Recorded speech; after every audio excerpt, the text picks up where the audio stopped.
The little match seller, Hans Christian Andersen. It was terribly cold and nearly dark on the last evening of the old year, and the snow was falling fast. In the cold and the darkness, a poor little girl, with bare head and naked feet, roamed through the streets. It is true she had on a pair of slippers when she left home, but they were not of much use. They were very large, so large indeed that they had belonged to her mother, and the poor little creature had lost them in running across the street to avoid two carriages that were rolling along at a terrible rate. One of the slippers she could not find, and a boy seized upon the other and ran away with it, saying that he could use it as a cradle when he had children of his own. So the little girl went on with her little naked feet, which were quite red and blue with the cold. In an old apron she carried a number of matches, and had a bundle of them in her hands. No one had bought anything of her the whole day, nor had any one given her even a penny. Shivering with cold and hunger, she crept along. Poor little child, she looked the picture of misery. The snowflakes fell on her long fair hair, which hung in curls on her shoulders, but she regarded them not. Lights were shining from every window, and there was a savory smell of roast goose, for it was New Year's Eve. Yes, she remembered that. In a corner between two houses, one of which projected beyond the other, she sank down and huddled herself together. She had drawn her little feet under her, but she could not keep off the cold, and she dared not go home, for she had sold no matches, and could not take home even a penny of money. Her father would certainly beat her. Besides, it was almost as cold at home as here, for they had only the roof to cover them, through which the wind howled, although the largest holes had been stopped up with straw and rags. Her little hands were almost frozen with the cold. Ah, perhaps a burning match might be some good, if she could draw it from the bundle and strike it against the wall, just to warm her fingers.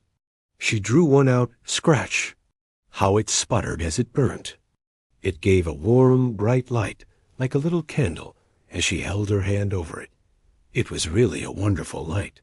It seemed to the little girl that she was sitting by a large iron stove, with polished brass feet and a brass ornament. How the fire burned, and seemed so beautifully warm that the child stretched out her feet as if to warm them, when, lo! the flame of the match went out, the stove vanished, and she had only the remains of the half-burnt match in her hand. She rubbed another match on the wall. It burst into a flame, and where its light fell upon the wall, it became as transparent as a veil, and she could see into the room. The table was covered with a snowy white tablecloth, on which stood a splendid dinner service, and a steaming roast goose, stuffed with apples and dried plums. And what was still more wonderful, the goose jumped down from the dish and waddled across the floor, with a knife and fork in its breast, to the little girl. Then the match went out, and there remained nothing but the thick, damp, cold wall before her. She lighted another match, and then she found herself sitting under a beautiful Christmas tree. It was larger and more beautifully decorated than the one which she had seen through the glass door at the rich merchant's. Thousands of tapers were burning upon the green branches and colored pictures, like those she had seen in the show windows, looked down upon it all. The little one stretched out her hand towards them, and the match went out. The Christmas lights rose higher and higher, till they looked to her like the stars in the sky. Then she saw a star fall, leaving behind it a bright streak of fire. "Someone is dying," thought the little girl, for her old grandmother, the only one who had ever loved her, and who was now dead, had told her that when a star falls a soul was going up to God. She again rubbed a match on the wall, and the light shone round her. In the brightness stood her old grandmother, clear and shining, yet mild and loving in her appearance. "Grandmother," cried the little one, "oh, take me with you. I know you will go away when the match burns out. You will vanish like the warm stove, the roast goose, and the large, glorious Christmas tree." And she made haste to light the whole bundle of matches, for she wished to keep her grandmother there. And the matches glowed with a light It was brighter than the noonday, and her grandmother had never appeared so large or so beautiful. She took the little girl in her arms, and they both flew upwards in brightness and joy far above the earth, where there was neither cold, nor hunger, nor pain, for they were with God. In the dawn of morning, there lay the poor little one with pale cheeks and smiling mouth leaning against the wall. She had been frozen to death on the last evening of the year, and the New Year's sun rose and shone upon a little corpse.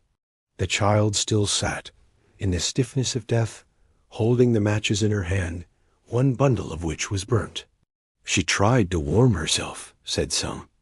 No one imagined what beautiful things she had seen, nor into what glory she had entered with her grandmother on New Year's Day.